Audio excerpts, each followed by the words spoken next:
What happens beyond? How many times have you stood outside the study door and pressed your ear against the door in hope of hearing something? Many times, I would wager. You press it closer and close your eyes as if shutting off one sense might just aid another. Is that our voice you can hear?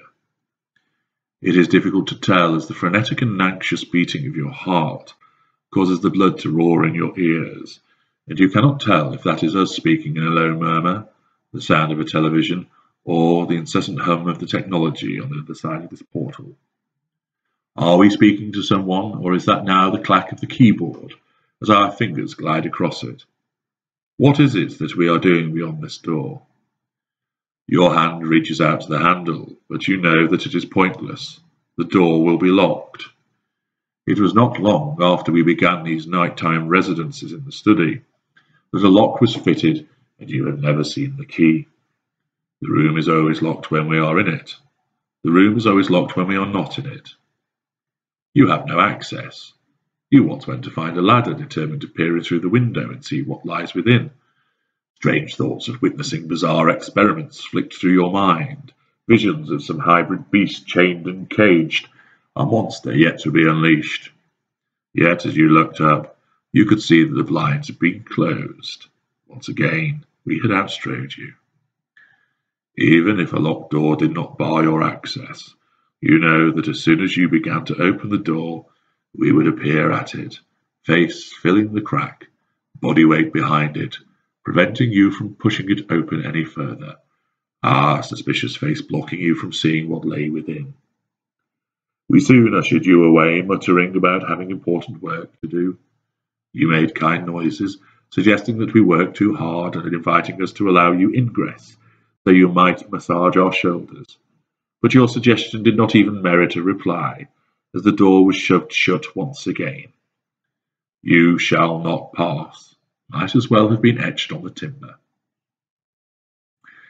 Now you walk past, the gold blue light leaking from underneath the door, evidence of the technology at work inside. You always pause and contemplate what we could be doing. What is it that engrosses us to such a degree that we are preoccupied inside this place nearly every night, from after dinner until late? You gave up trying to stay awake for our eventual appearance in bed. Now you awake in the night and find that we have magically appeared beside you, having soundlessly and lightly entered the room and climbed into bed. Occasionally, you have debated looking for the key as we slept and trying to access our place of refuge, but you have come to fear and dread the backlash from such clandestine behaviour. And it is as if we sleep with one eye open. We always catch you when you start to play us at our own game, with sneaking about and covert activities. Truth be told, you have no idea what goes on when we indulge in our nightlife. You may be told we are working, or enjoying watching a film in peace without the interruption of children, animals, telephones, or you. There just might be a film on in the background, but the only work that is being undertaken is of the plotting kind. We are busy tending to our growing kingdom of admirers as we flick between the first phone, the second phone, and the computer. Technological tendrils radiate away from these devices as we scour the dating sites, pick up the previous evening's flirtations with someone with an inviting username, and bat back and forth the messages with a new prospect on Facebook. Our inbox bulges with the fruit of our nefarious labours. The computer screen contains an array of different tabs and notifications as the world of social media lights up the monitor. Messages, emoticons, and pictures cascade towards us as we drink up this fuel. We reply to text messages, plan arrangements to meet, indulge in sending sexual snares to capture a willing victim, and requesting plenty of pictures to send to the hard drive which is attached to the computer. The heat from these exchanges would readily power the house for a week. You may hear a film, but it will not be the latest blockbuster or some critically acclaimed production. Instead, we will be staring glassy-eyed at the naked figures which contort for our imagined direction. Our fingers grip the mouse, and with each click we delve deeper and deeper into the vast array of pornography our tastes becoming ever more extreme and dangerous. Some nights we might spend 10 seconds watching one piece of footage before our eyes are drawn to a more enthralling thumbnail beneath which we dutifully click on. Then another, and another.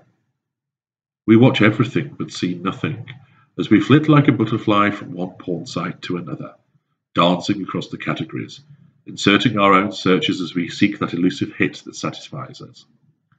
Our eyes widen as an email arrives and we immediately open it, delighting in the messages we can see racking up on our phones. We are gorging on flirtation, infidelity, and voyeurism. Like a glutton, we cannot get enough, as we stuff ourselves with the fuel that flows from so many supply lines.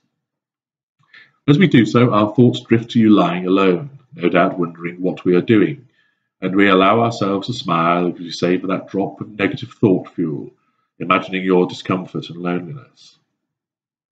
It begins an hour after dinner.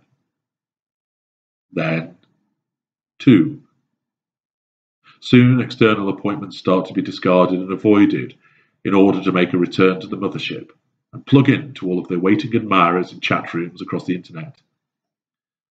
Soon the entire evening is given over to this pursuit, and then it bleeds into the early hours, until we are still sat wired and fueled, clicking and surfing as the first rind of dawn can be seen on the horizon. This is our nightlife.